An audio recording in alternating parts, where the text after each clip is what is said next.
Hey, kia ora. Helen Brahms here, coming to you live from Surprise in Arizona. Hope you're all having a super fantastic, sparkling day. Welcome to Porchlight Letters podcast number 2204, A New Kind of Strong. This is episode 3 in Light After Loss.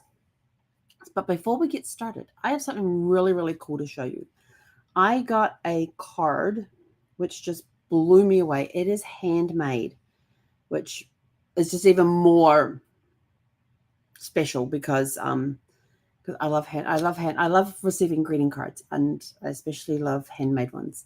But this one here, isn't that gorgeous? This is actually like a velvet material. I don't know if you can see, but that's like a velvet material that's been got these little shiny pieces on it, and inside it's got a little handwritten note. And there's my little Zeffy girl, and it's from my friend Kimberly. And she even put a little thing on the back as well. But this is just stunning. I love the sparkly dogs on the front. So thank you, Kimberly, for this gorgeous, gorgeous sympathy card. I appreciate it. I love handmade cards. They're so special. And the other announcement is that volumes 1 through 12 are all up except 8. 8 is still waiting because I had to do that little change on it. So it's going to take a little longer. And as soon as number 8's in, then I can go in and upload 12, 13, and 14. Sorry. Hang on. 13, 14, and 15. That's what I was doing. 15 was last week. 16 is this week. Okay. So those are my announcements for today. All right. So tonight we are talking about a new kind of strong. Strength after loss isn't about bouncing back to who you were.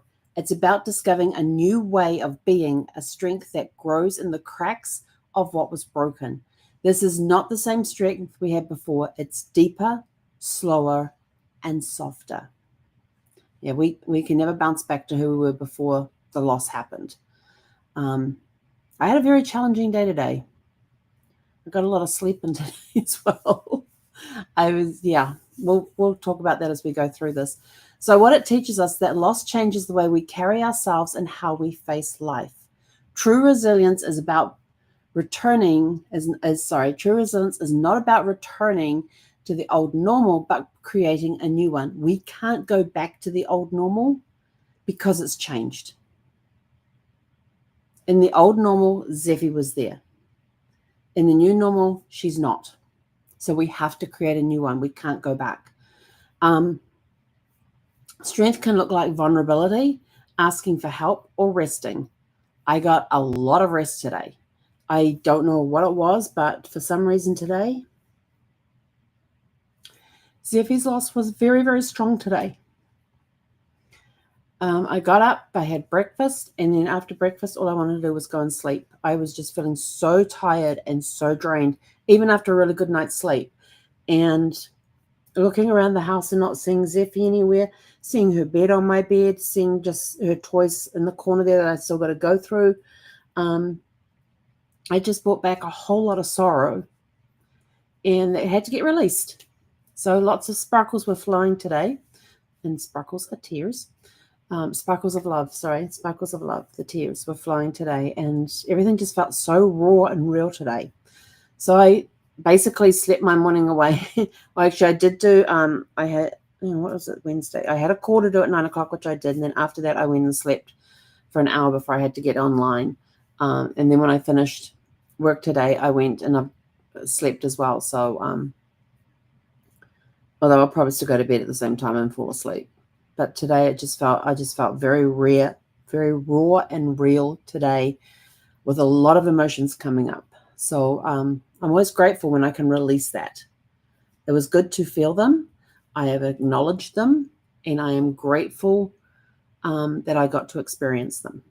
So whenever you feel, even when you're feeling down and feeling lost and lonely and things like that, it's okay. You're okay.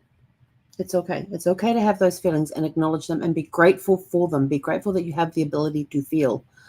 Every step forward is a testament to the love we carry for what we've lost. The new kind of strong may be invisible to others, but it is undeniable to us. Yeah, there's a lot of pulling on different strengths and everything else, and yeah, it's been a rough day. What happens when we allow ourselves to redefine that strength means? What happens when we allow ourselves to redefine what strength means in our terms? We stop measuring our healing against timelines or other people's journeys. This is our own timeline and our own journey. Everybody's path through grief is very different. Yes, we may have similarities in the way that we feel things, the way we deal with things. There may be similarities there, but this is our own personal journey.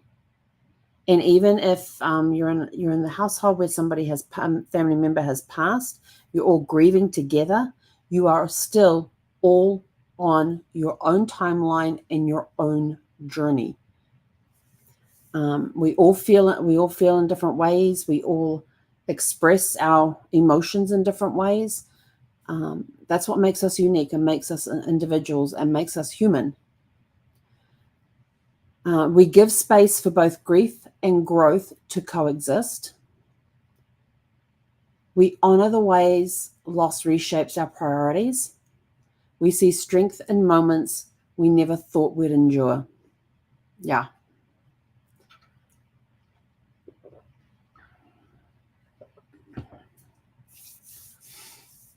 How we carry forward, we choose gentleness over force when facing challenges. Celebrate even the smallest forward step, even if it's just half a shuffle. Instead of doing a full step forward, even if it's just a little bit, it's okay. You can shuffle. It's okay. Keep reminders of your progress, even if they're private. Write them down. Journal them. Journaling helps me immensely to get through things. I love writing. I love creative writing. I love any type of writing, but journaling is the one that helps me sort through things. So that's how I keep reminders of my progress. The way I journal through this is I take a fresh notebook. I write. I just keep writing until I can't write anymore, whether it's through the hands cramped up or the thoughts have stopped flowing. Sometimes I slip into subconscious writing, which is where I'm not really aware of what's on the page, which is fine with me because it's helping get the stuff out.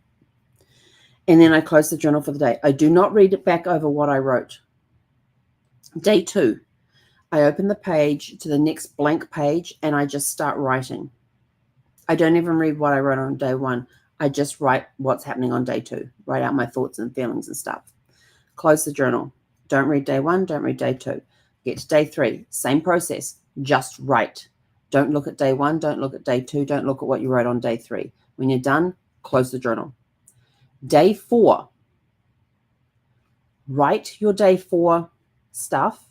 When you have finished day 4, go back and read day 1. And then under day 4, write your thoughts about what you wrote on day 1. And then close your journal. On day 5, write your stuff down for day 5. Then go back and read what you wrote on day 2. Read what you wrote on day 2. On day 5, add notes of what you thought about what you wrote about your feelings about what you wrote about on day 2. Close the journal. On day 6, write down everything there. Then go back to day 3, read day 3. Then on day 6, write down your thoughts about what you wrote on day 3. What thoughts, feelings, everything are coming up for you. Write them down. And keep doing that process. Day 7, you read day 4. And of course, on day 4, you're also reading the notes of what you wrote on day 1. This is how you process through that. It's, I don't even know where I got this technique from. It's something I started doing. I don't know if I heard it. I don't know why I started doing it this way, but this is how I journal through stuff. Is just write out all your feelings on it, on everything for 3 days. On day 4, go back to day 1, write your thoughts on day 1. And then on day 5, write your thoughts for day 5. read day 2, write your thoughts for day 2. Day 6, write your thoughts for day 6, read day 3, write your thoughts on day 3. Day 7, write your thoughts for day 7, go back to day 4, read what you wrote on day 4, write your thoughts on day 4. And of course, by that stage, you're starting to include the fact that you wrote notes there for day 1. That's fine. Read those notes as well. Write down your thoughts on it. It helps you process through the emotions and the feelings and everything. And I've always found it a very therapeutic way to get through things. And so this is my way that this is what I do to help keep me reminders of my progress, and I don't have to tell anybody about them. This is how I monitor my progress. How am I doing through this? You get to write some really lengthy entries and things too, and things start getting to be very clear very quickly, and it helps me process emotions and thoughts very quickly. Lean into the support of trusted people who honor your process. Whatever process you have, make sure you're leaning on people that you trust that will honor your process. Unless it's a life-threatening situation, and then trust them to help get you through it, or trust them to help keep you safe. Let your story of loss become a quiet beacon for others navigating their own. Let your story of loss become a quiet beacon for others navigating their own. Your experiences that you have gone through may help somebody else. This is why I always encourage people to tell your story. There are people out there who are meant to hear your story, because something in your story is going to help them move forward in their story. You never know who it's going to be. You may meet somebody who says, "Oh my gosh, I can't believe I'm finally meeting you. You don't know how much this helped me, blah, blah, blah, blah, blah." I get messages occasionally from people like, that episode that you did on this was absolutely amazing. It helped me get da, da, da, da, da. Sometimes I find out from people, or I get messages from people saying that what I said helped them. Most of the time I don't, and I'm fine with that. Because if me getting on here for 2,204 days, if something I have said during all of these different episodes I have done, and I've actually done over 3,000, because during 2020 into 2021, I was doing 2 a day, sometimes 3 a day. I was doing multiple podcasts every day during that time. And especially when I was traveling, I would hop on at a place that we were resting at or something, and just do a live right there and then. But something that somebody says somewhere may trigger you and be the help that you need. Your story may trigger somebody and be the help that they need. You could be that beacon.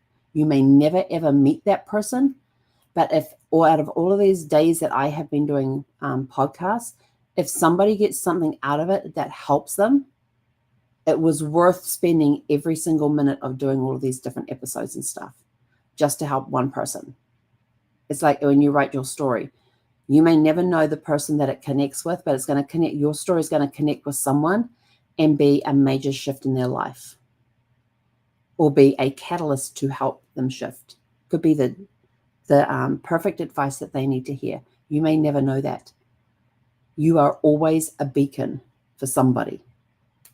You just may never know.